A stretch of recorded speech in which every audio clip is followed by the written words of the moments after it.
Right now మాజీ మంత్రి విడదల రజని మాట్లాడుతున్నారు.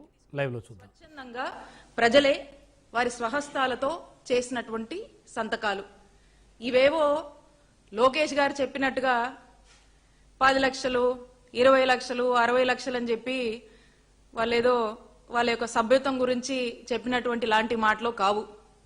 అలాగే చంద్రబాబు నాయుడు గారు ఊదరగొట్టినట్టుగా లక్షల కోట్ల పెట్టుబడులు ఉద్యోగాలు అనేవి కూడా అలాంటివి కూడా కాదు. ఇవి చాలా ట్రాన్స్పరెంట్ గా చాలా చిత్తశుద్ధితో ప్రజల్లోనే చైతన్యం వచ్చి మరి వారి స్వహస్తాలతో చేసినటువంటి సంతకాలని చెప్పి తెలియజేస్తా ఉన్నాం. ఇక కిక్ బ్యాక్స్ కోసం అంటే కమిషన్ల కోసం ఆశపడి ఏదో ఒక బిజినెస్ మోటివ్తో ఈ గవర్నమెంట్ మెడికల్ కాలేజ్ ని చంద్రబాబు నాయుడు గారు అమ్ముకుంటున్నారు. మరి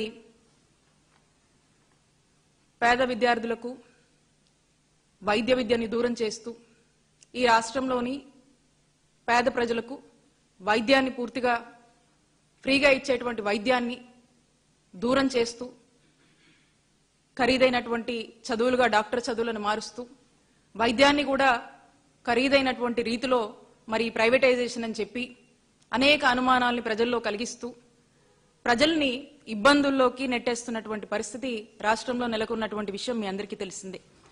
మా నాయకుడు జగన్మోహన్ రెడ్డి గారు ఒక ఆరోగ్య భద్రతను కల్పించాలని చెప్పి ఒక దూరపు దృష్టితో ఈ రాష్ట్రంని ఆరోగ్య ఆంధ్రప్రదేశ్గా తీర్చిదిద్దాలని దాంట్లో భాగంగా మంచి వైద్యం నాణ్యమైన వైద్యం ఉచిత వైద్యం ఎక్కడికక్కడ అందించాలనేటువంటి ఒక గొప్ప ఉద్దేశంతో ఈ రాష్ట్రంలో 17 గవర్నమెంట్ మెడికల్ కాలేజ్ తీసుకురావాలని సుమారు 8,500 కోట్లు ఖర్చు చేస్తూ దీనికి శ్రీకారం చుట్టారు. ఇందులో భాగంగా మేము కొన్ని కాలేజెస్ ప్రారంభించాము. చంద్రబాబు నాయుడు గారు అధికారంలోకి వచ్చాక కొన్ని ఎఫర్ట్స్ కనుక పెట్టుంటే మిగతా కూడా ప్రారంభానికి నోచుకుని చక్కగా జగన్మోహన్ రెడ్డి గారు అనుకున్నటువంటి ఆరోగ్య ఆంధ్రప్రదేశ్ నిర్మాణం జరిగేది.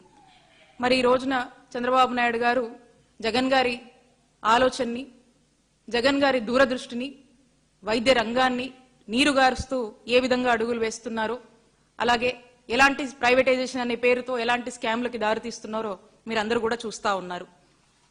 ఇదేదో ఈ ప్రైవేటైజేషను ఇదేదో పెద్ద వీళ్ళు సాధించినట్టు ఇదేదో చాలా ఉపయోగకరమైనట్టు వీళ్ళ మాటలు వీళ్ళు దీన్ని ఎంతలా అంటే వాళ్ళ మంత్రులందరూ గోబల్స్ ప్రచారం మొదలుపెట్టి ఇదేదో వీళ్ళు సాధించేసినట్టు